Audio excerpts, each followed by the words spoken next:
Yeah. Hello everyone. Trust all you are doing well. So this is our fifth master class, Hana. And what I have done, I have started cost of capital chapter. Right, few days back, I have started cost of capital chapter, and I have given you the idea that what is the importance of cost of capital chapter. Right, with the help of cost of capital chapter, we calculate the cost of capital. Right. So let's suppose what you're doing if you are raising money via equity, or if you are raising money via debt, right? So what cost you have to bear, that what you will be doing, you will be calculating, right? Every time what you do cost benefit analysis, right? So when you will be joining any company or when you will be starting your own business, so every time you have to do cost benefit analysis, right? What you will try to do, you will try to find out the best cost for your company, right? What is the meaning of best cost?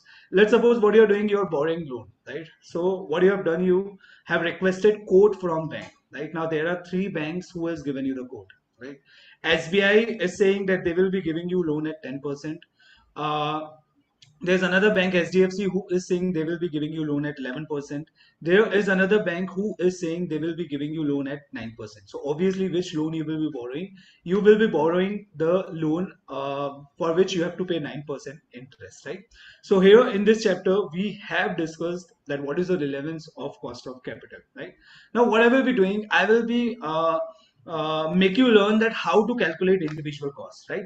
So we will be learning about how to calculate cost of equity, how to calculate cost of debt, how to calculate cost of preference shares, right? And if you require, we can discuss many more other securities, right? How you can calculate the cost. So various things, what I will be doing, I will be discussing in this lecture. So today I will be starting with cost of equity, right? How you can find out the cost of equity. So, there are many methods to find out the cost of equity, right? There are many methods via which what you can do, you can find out the cost of equity, right? Now you might be thinking that, sir, how is it possible for company to calculate cost of equity, right? Now if I take example, let's suppose I'm taking example of ITC. You know what ITC do? ITC regularly pay dividend to their shareholders, right? If you see, you won't be if you have seen the price of ITC share, so you won't find much volatility in ITC's share price. Why? Because they frequently pay the dividend. So that is the reason you won't be finding much volatility into their price. Now let's suppose what ITC has done. Let's suppose ITC has issued their shares, right? ITC had issued their shares to public at rupees 200, right? Let's suppose the share price of ITC is 200, right? So what you have done, you have acquired the share and you have paid 200 rupees for purchase, right? Now what ITC is doing, you have paid 200 rupees to ITC. Now let's suppose from ITC, if you are receiving dividend, right? What you are doing, you are receiving dividend of rupees 10. You are receiving dividend of rupees 10. Now, if I ask you that what is going to be the cost of equity for ITC, if I ask you what is going to be the cost of equity, right? Now, simply, how you can calculate the cost, right? Let's suppose what you have done, you have borrowed some loan, right? What you have done, you have borrowed some loan from bank, right? So let's suppose you are a person and bank has given you loan, right? Bank has given you loan of rupees 10 lakh. And what bank is saying every year bank will be charging interest of 1 lakh rupees, right? Every year bank is saying bank will be charging interest of 1 lakh rupees, right? Now if I ask you to calculate the cost of loan, if I ask you to calculate the cost of loan, so how you can calculate the cost of loan? So simply, if you want to calculate the cost of loan, so your cost is interest, right? So you're paying interest of 1 lakh rupees to bank, right? You're paying interest of 1 lakh rupees to bank, right?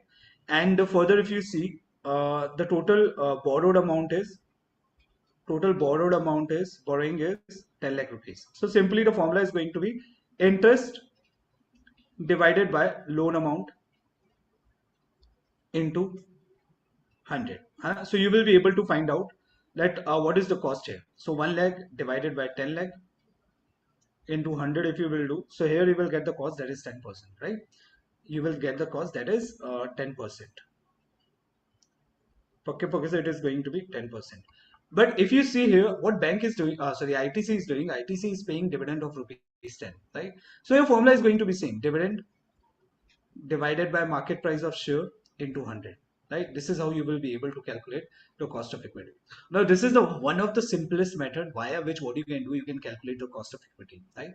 But in practical life, it is very difficult to predict cost of equity. Why? Because every time company don't pay same amount of dividend, right? That is the biggest challenge here. See, right now I took very simple example. Here answer is going to be 5%, right? Now, if I talk about loan, so what you will be doing if you are borrowing 10 lakh rupees and bank is saying bank will be charging 1 lakh rupees interest every year.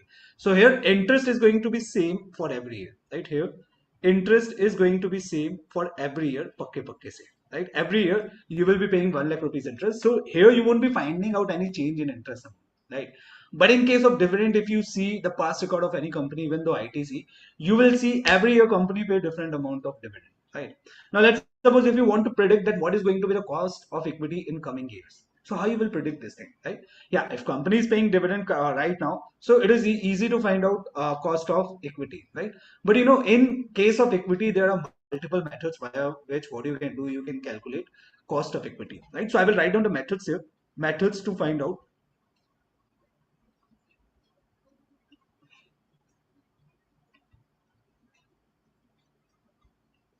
cost of equity, right? So there are various methods to find out cost of equity. Now, what are those methods? I will be discussing in detail right now, right?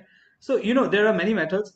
First method is dividend method, right? Which I have discussed right now, but I will be taking few more examples. First method is dividend method, right? Second method is profit method. Third method is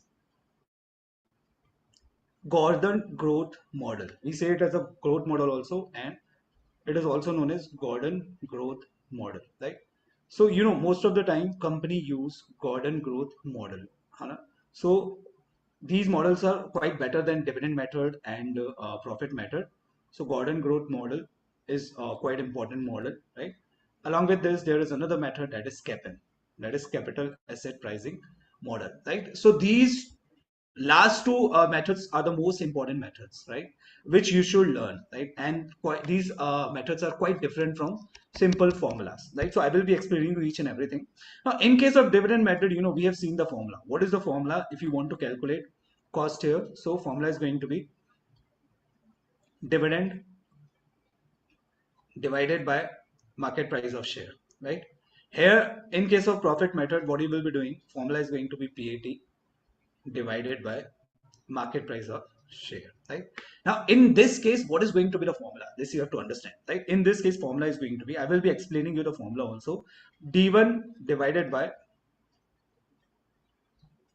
market price, or sometimes we take net proceed also, plus growth. This is the formula, right? This is the formula which we will be understanding. I will be taking practical cases to make you understand this formula. And for CAPM, the formula is KE is equal to RF plus Rm minus Rf into beta. This is the formula, right?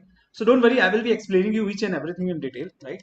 So we will be discussing these particular things in detail right now. So it is very easy to find out cost of equity by using first and second method. It is very easy to find out cost of equity by using first and second method, right? Now, why dividend method and profit method? These are two different methods. If you see, if I talk about companies, right? If I talk about companies, so what company do? Let's suppose company earning profit, right? Let's suppose company is earning profit, that is after tax of rupees 1,000 crore.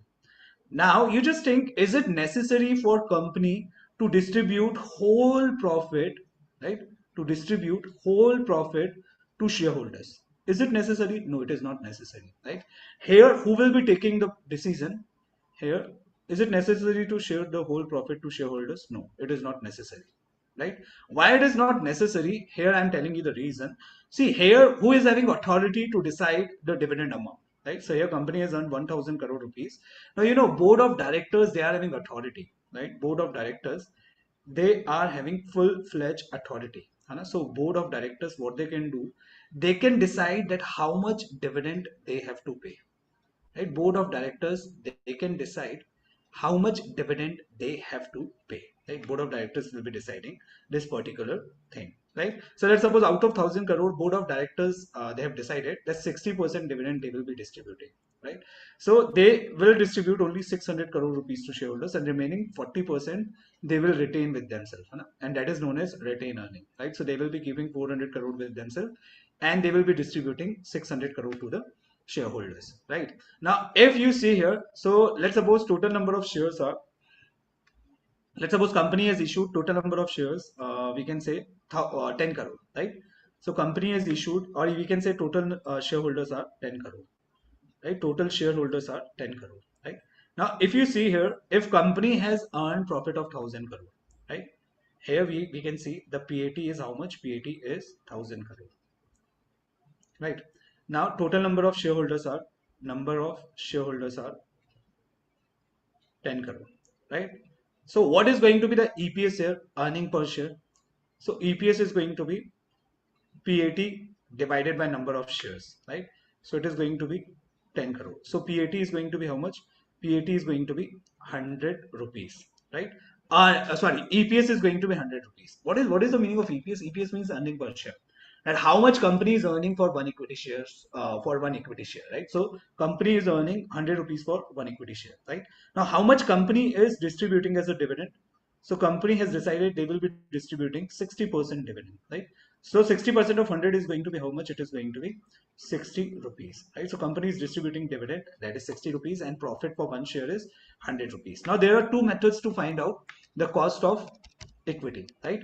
Now let's suppose market price of share in this case is, let's suppose 600 rupees, right? You have acquired one share of this company, Hana. So the market price of this company's share is 600 rupees, right? Now there are two methods by which what company can do. Company can calculate the cost of equity. First method is dividend method, right? And second method is profit method. First method is dividend method, and second method is profit method.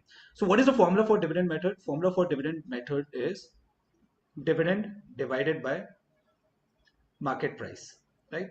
So how much dividend company is paying here? Company is paying dividend of 60 rupees, right? So if you are considering dividend method, so you will take dividend amount here. So dividend amount is 60 rupees, and market price is how much? Market price is 600 rupees, right? Into 100 we will do. So what is going to be the cost of equity here? Cost of equity is going to be 10%, right? Now sometimes you know what company do? Company follow profit method also, right? Now when company generally follow profit method to calculate their cost of equity, when company generally distributes all profit as a dividend, right? So in case of profit method, formula is going to be PAT divided by market price. Or here instead of PAT, I should write down EPS, right? EPS is going to be earning for one share, right? So what is the earning for one share? Earning for one share is 100. And if you see here, so here it is 600, right? Market price is 600. So 100 divided by 600 if I do. So what answer I will be getting here? So answer is going to be 100 divided by 600. So that is going to be 16.67%. That is going to be 16.67%, right? This is going to be the earning, cost of equity here, right? So if you see here, we have discussed two methods right now, and we have discussed two methods. Now I will be discussing about Gordon growth model. Right? I will be discussing about Gordon growth model today. Now, if I talk about Gordon growth model, so you know most of the companies they consider this method quite more as compared to other methods, right? Here, what is the formula? I will write down the formula, then I will make you understand that what formula is trying to explain you Gordon growth model.